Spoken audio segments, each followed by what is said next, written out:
കൂടെ കയറും. ജാതി ഒരു ഗുണവുമില്ലാത്ത, ഒരു ബേസിക് ലോയും ഇല്ലാത്ത, മതത്തിലെ എന്തെങ്കിലും ഒരു പീസിന്റെ കാര്യങ്ങളും പറയാറുണ്ട്. ജാതിയിലെ ഒരു ഉണ്ടാക്കൂല, ഒന്നുമില്ലാത്ത ജാതിയും കൂടെ കയറി വെച്ചിട്ട് ഇത് രണ്ടും ബേസ് ചെയ്തത് ഒരു വോട്ട് ബാങ്ക് ആവുകയും ആ വോട്ട് ബാങ്ക് രാജ്യം ഭരിച്ചാൽ എന്ത് സംഭവിക്കും? ഞാൻ നിങ്ങൾക്ക് കാണിച്ചു തരാം. വളരെ സിമ്പിളായിട്ട് കാണിച്ചു തരാം. പാകിസ്ഥാൻ ഭരിക്കുന്ന ആരാണ്? മതം. മതം പാകിസ്ഥാൻ ഭരിച്ചപ്പോൾ ഇപ്പൊ എന്ത് സംഭവിക്കുന്നു?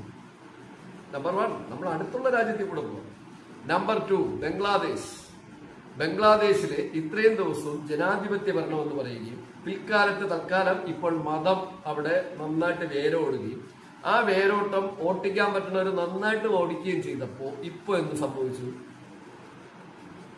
നമ്പർ 2 കഴിഞ്ഞില്ല. നമുക്കിനി പ്രസംഗത്തെ ഗൾഫിന്റെ ഭാഗത്തോട്ട് പോകാം. പേർഷ്യ, പഴയ പേർഷ്യ.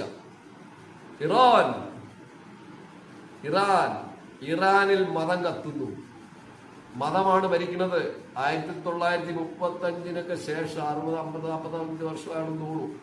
അന്നത്തെ ജനാധിപത്യ സർക്കാരിനെ അട്ടിമറിച്ചിട്ട് മതം ആളിക്കത്തിച്ചിട്ട് മതപണ്ഡിതന്മാര് അധികാരം പിടിച്ചു. 40-45 വർഷമായിട്ട് ഭരിക്കുന്നു. 70 വർഷം 60 വർഷം കറക്റ്റായി കണക്കറിയില്ല. ഇന്ന് പുതിയ തലമുറ സോഷ്യൽ മീഡിയ വളരുകയും അതനുസരിച്ച് അറിവ് നേടുകയും കൂടുതൽ എഡ്യൂക്കേഷൻ നേടിയപ്പോഴും ഇപ്പോൾ ഇറാനിൽ എന്ത് സംഭവിക്കുന്നു? മതം കഴിഞ്ഞില്ല. ഇനി നമുക്ക് അടുത്തടുത്തോട്ട് പോവാം. ഗാസ. മതം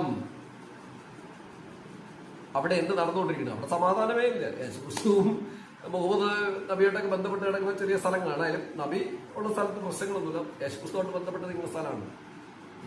ഈ അടുത്ത കാലത്ത് 3500 പേര് അങ്ങോട്ട് പോയി. മറ്റേ എന്താ അവരുടെ തീവ്രവാദ സംഘടനയുടെ പേര് എനിക്ക് മറന്നുപോയി.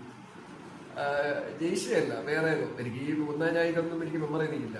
നമ്മൾ സ്റ്റഡി ചെയ്ത് ഇവിടെയുള്ളൂ. അവര് പോയി 3500 പേരെ കൊന്നപ്പോ ഇസ്രായേൽ തിരിച്ച് ഇത് ഇന്നലെ വരെയുള്ള കണക്കനുസരിച്ച് ഏകദേശം 72,000 പേരെ കൊന്നു കഴിഞ്ഞു. ശാമ്പലായിട്ട് പോയിക്കൊണ്ടിരിക്കുന്നു. മതം എന്ത് സംഭവിക്കുന്നു? ഇനി ജാതിയിലോട്ട് വരാം. ഇന്ത്യയിൽ മുഴുവൻ ജാതികളിലും ഇനി തീർന്നില്ല. മുസ്ലിം രാജ്യങ്ങളിലും 2 ഷിയ സുന്നി വിഭാഗക്കാർ തമ്മിൽ ജാതിയില്ല.